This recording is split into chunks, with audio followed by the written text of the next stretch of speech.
আপনি নামাজ পড়েন না, সভাপতি মারান, ওই দিন শেষ।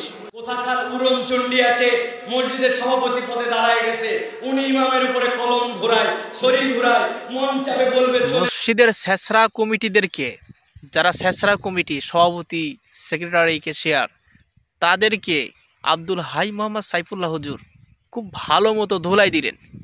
এই ভিডিওটি দেখলে আপনারা বুঝতে পারবেন আসলে খুব সুন্দর চমৎকারভাবে ধুলাই দিলেন।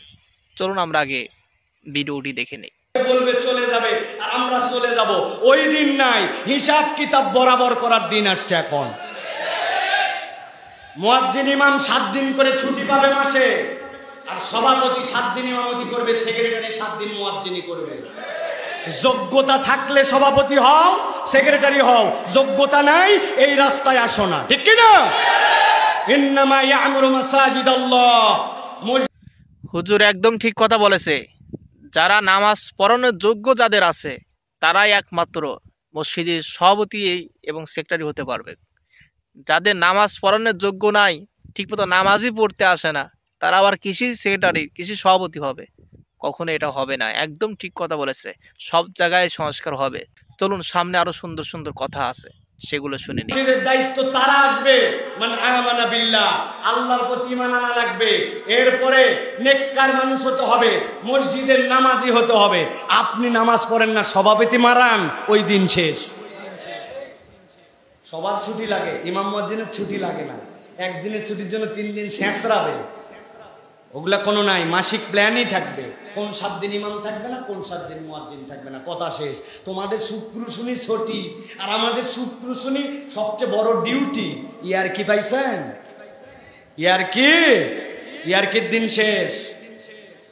যেই সকল সভাপতি 7 দিন নামাজ পড়াবে, আর সেক্রেটারি, ক্যাশিয়ার ভাগ করে নিয়ে মুয়াজ্জিনি করবে, ওরা মসজিদের সেক্রেটারি সভাপতি হবে।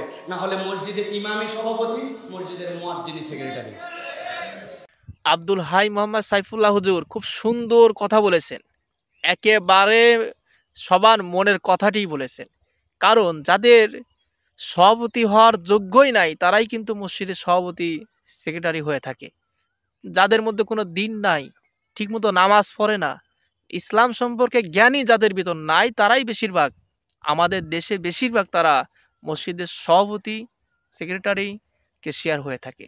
সেজন্যই সব থেকে বেশি ইমামরা হেনস্থার শিকার হয়। কারণ কি? তাদের মধ্যে দিন নাই, দিনের কোনো জ্ঞান না থাকার কারণে তারা এই সম্মানিত ব্যক্তিদের সাথে খারাপ আচরণ করে থাকে।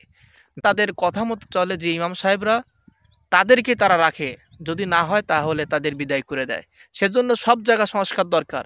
হুজুর ঘরেও ছুটি আছে, হুজুর ঘরেও ছুটির দরকার আছে, মসজিদেরও ছুটির দরকার আছে। খালি তোমাদেরই ছুটির দরকার আছে আর ওনাদের ছুটির দরকার নাই? ওনারা কি রবট?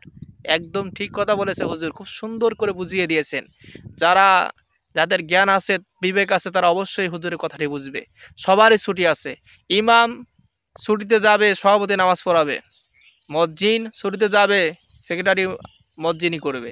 এটাই হবে সামনে থেকে, এরকম হওয়াই দরকার। যারা যারা এই কথার সাথে একমত অবশ্যই কমেন্টে জানাবেন। আর হুজুরের কথাগুলো কেমন লেগেছে অবশ্যই কমেন্টে জানাবেন। আর যাদের ভিডিওটি ভালো লাগছে অবশ্যই চ্যানেলটি সাবস্ক্রাইব করতে ভুলবেন না।